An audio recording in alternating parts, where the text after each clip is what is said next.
Now the war between the house of Saul and the house of David was protracted, and David grew stronger and stronger, while the house of Saul grew weaker and weaker.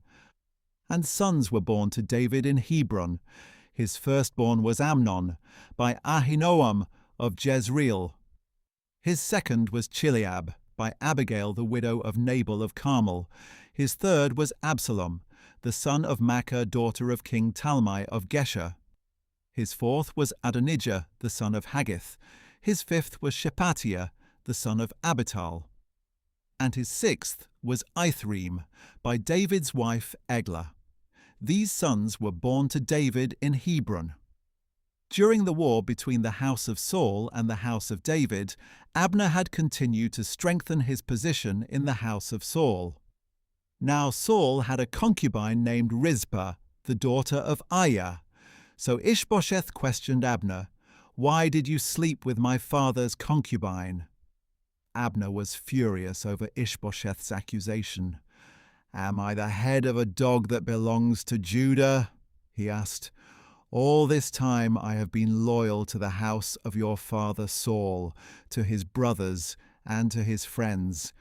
I have not delivered you into the hand of David, but now you accuse me of wrongdoing with this woman. May God punish Abner, and ever so severely, if I do not do for David what the Lord has sworn to him, to transfer the kingdom from the house of Saul and to establish the throne of David over Israel and Judah, from Dan to Beersheba." And for fear of Abner, Ishbosheth did not dare to say another word to him. Then Abner sent messengers on his behalf to say to David, "To whom does the land belong? Make your covenant with me, and surely my hand will be with you to bring all Israel over to you." "Good," replied David, "I will make a covenant with you. But there is one thing I require of you.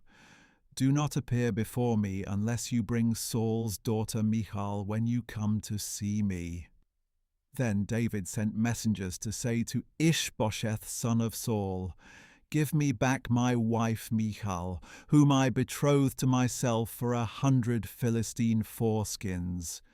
So Ishbosheth sent and took Michal from her husband Paltiel, son of Laish. Her husband followed her, weeping all the way to Bahurim.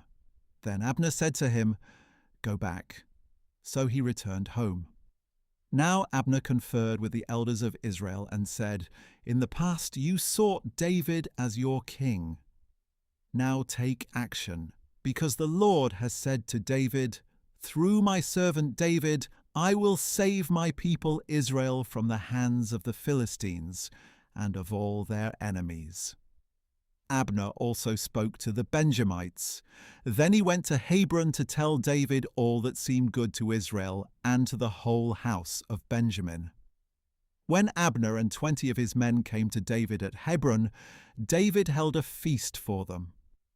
Then Abner said to David, "Let me go at once, and I will gather all Israel to my lord the king, that they may make a covenant with you, and that you may rule over all that your heart desires."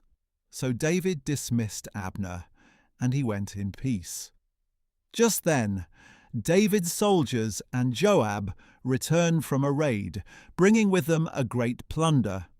But Abner was not with David in Hebron, because David had sent him on his way in peace.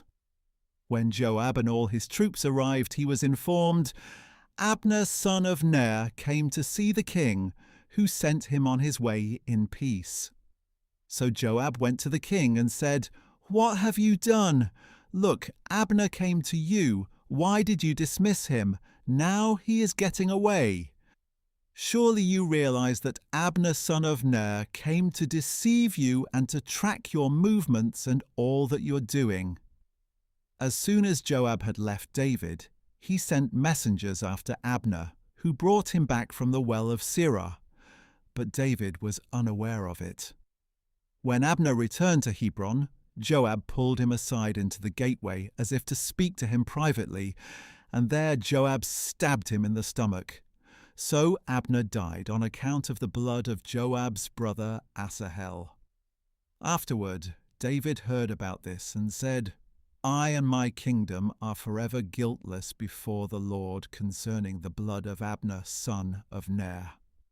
May it whirl over the head of Joab and over the entire house of his father, and may the house of Joab never be without one having a discharge or skin disease, or one who leans on a staff or falls by the sword, or lacks food. Joab and his brother Abishai murdered Abner because he had killed their brother Asahel in the battle at Gibeon.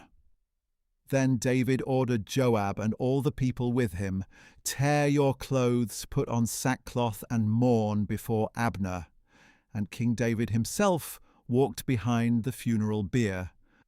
When they buried Abner in Hebron, the king wept aloud at Abner's tomb, and all the people wept.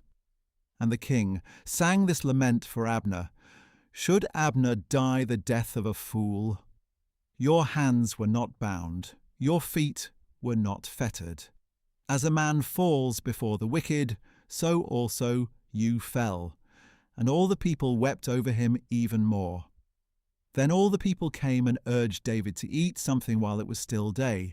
But David took an oath, saying, May God punish me, and ever so severely, if I taste bread or anything else before the sun sets.